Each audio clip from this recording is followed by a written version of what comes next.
En 1967, The Doors ya habían conquistado al mundo con su álbum debut y el éxito de Light My Fire, pero su segundo disco, Strange Days, probó que la banda tenía mucho más que ofrecer. Vamos a adentrarnos en la historia de Love Me Two Times, una canción que combina el blues, el swing y la psicodelia para crear algo único. ¿Qué inspiró este tema? ¿Cómo lo grabaron? ¿Y por qué generó controversia en su época? You know, we never thought about the longevity of the Doors. It was just the opposite. What you do as a musician is you have to get in that moment of time. It's a Zen moment. It's like, be here now. You must be in that music at that moment. And that the rhythm, the chord changes, the melody, and Jim's words were the only thing that existed in the universe at that particular instant. And you have to lock into that and just, you have to be one with the music. Esta canción iba a ser incluida en el primer disco, pero la grabación no se concretó a tiempo y cuando llegó el momento de grabar Strange Days, Love Me Two Times ya estaba lista. En los años primigenios de The Doors y con el espíritu de seguir creando, Morrison instó a la banda a escribir canciones. Robbie Krieger llegó con 2 hitos de su autoría, Love Me Two Times y Light My Fire. Jim Morrison fue el principal letrista de The Doors, pero Robbie Krieger también contribuyó como compositor, aportando entre 2 y 3 canciones con sus propias letras en cada álbum. Como ejemplo de sus participaciones están Touch Me, Spanish Caravan y Wishful Sinful. Los derechos de autor se distribuyeron equitativamente entre los 4 miembros de la banda, reflejándose en los créditos como música y letra por The Doors.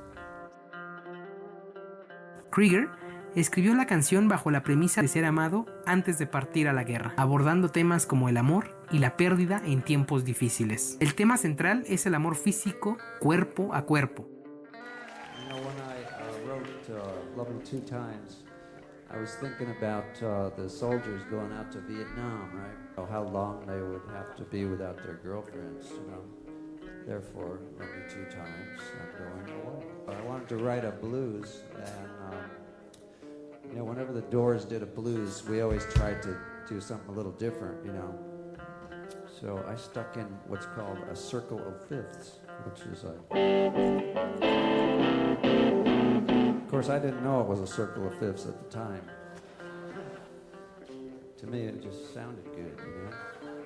Anyway, Love Me Two Times is one of Jim's favorites, and we always love to play it.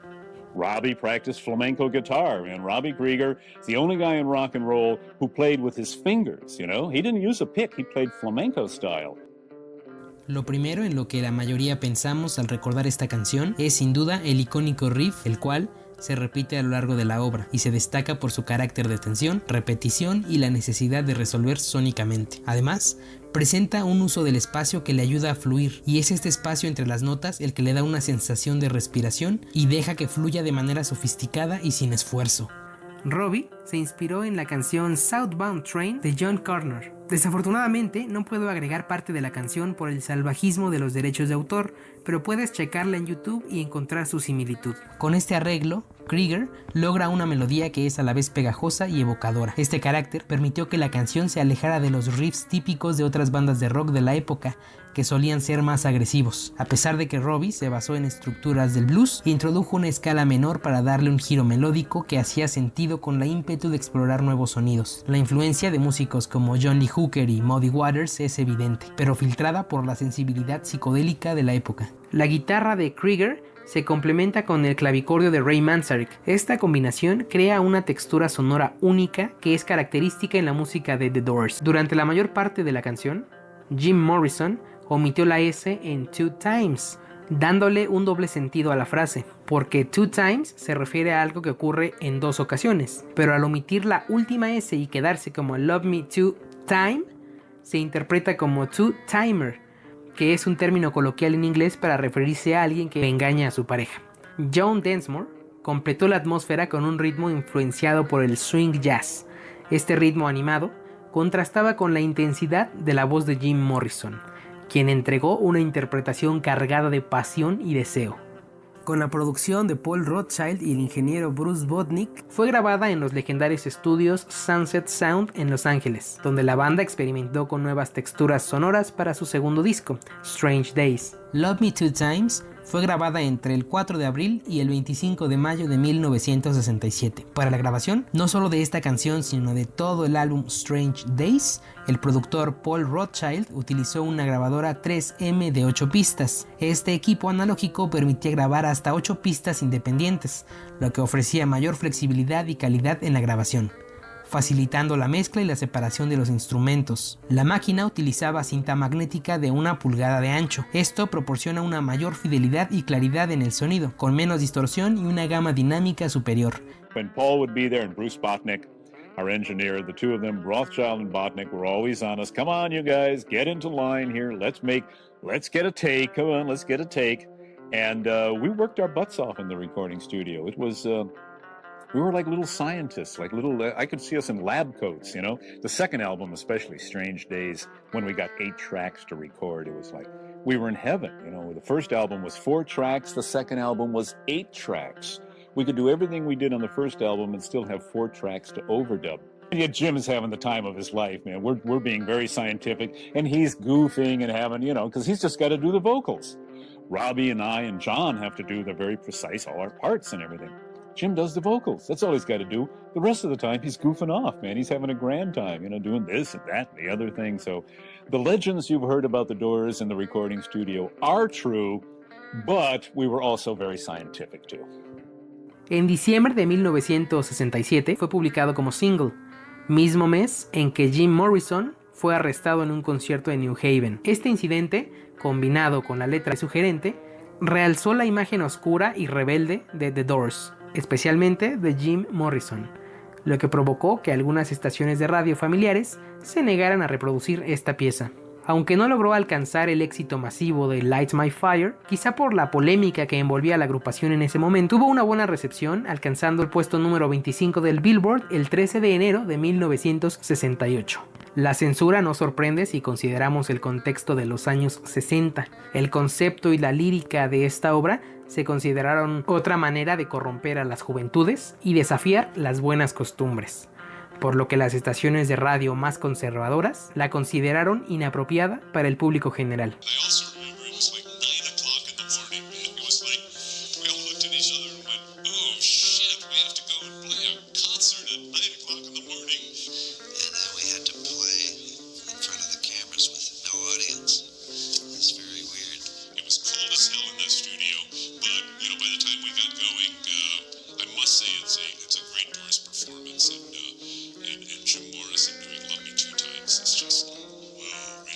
Uno de los registros audiovisuales más emblemáticos, además de ser el único capturado íntegramente con Morrison en la voz, proviene de su interpretación en vivo para la televisión danesa, realizada el 18 de septiembre de 1968 mientras la banda se encontraba de gira por Europa. Este momento fue aprovechado por la agrupación para filmar y lanzar en la década de los años 80, junto a otros metrajes de la gira, el material titulado como The Doors in Europe.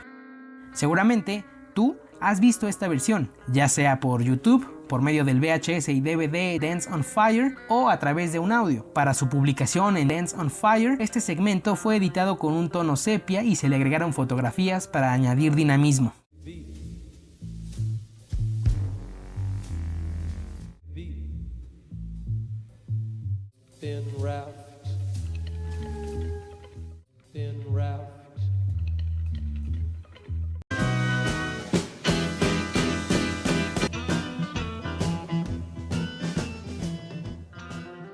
Pero en la versión original de Live in Europe es un video a escala de grises donde se aprecia una solemnidad inicial que Jim va diluyendo de a poco. También podemos observar una ejecución limpia y energética de los otros Doors, mientras Morrison poco a poco incrementa la intensidad vocal, dándole a la pieza la sustancia necesaria que la premisa lírica sugiere.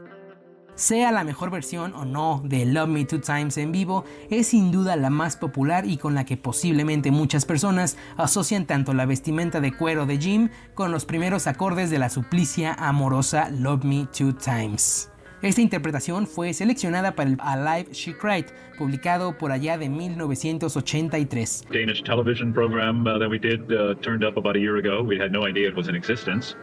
And hopefully you'll be able to see one of those cuts. Love Me Two Times was made into a video. Love Me Two Times on the album, and Texas Radio and the Big Beat comes from the Danish TV show. And we had a lot of lost tapes that finally turned up.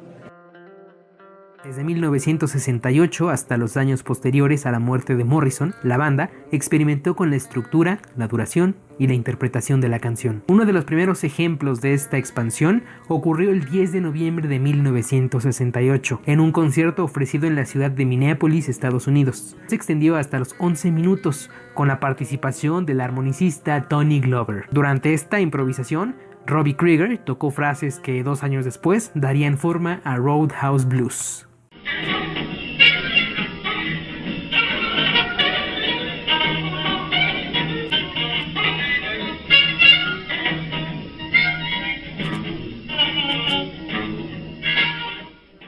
Una de las versiones más crudas, por así decirlo, fue la interpretada en el controvertido concierto en Miami en marzo de 1969, donde se escucha a un Jim Morrison bajo los efectos del alcohol. Te invito a que la escuches y me dejes tu opinión en los comentarios.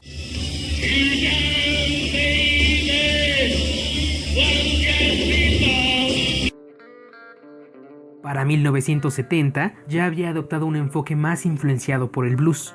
En conciertos como los de Bakersfield y Honolulu fue fusionada con Baby Please Don't Go de Muddy Waters, una práctica común en aquella gira donde las canciones se transformaban en extensas sesiones de improvisación. Jim, cada vez más inclinado a la exploración poética, añadía versos espontáneos mientras la banda alargaba los pasajes instrumentales con mayor libertad. En 1972 adoptaron una sección rítmica más marcada, acercándola al rhythm and blues. El groove permitió a Robbie extender los solos, mientras Manzarek incorporó una interpretación vocal con tintes que recuerdan al jazz.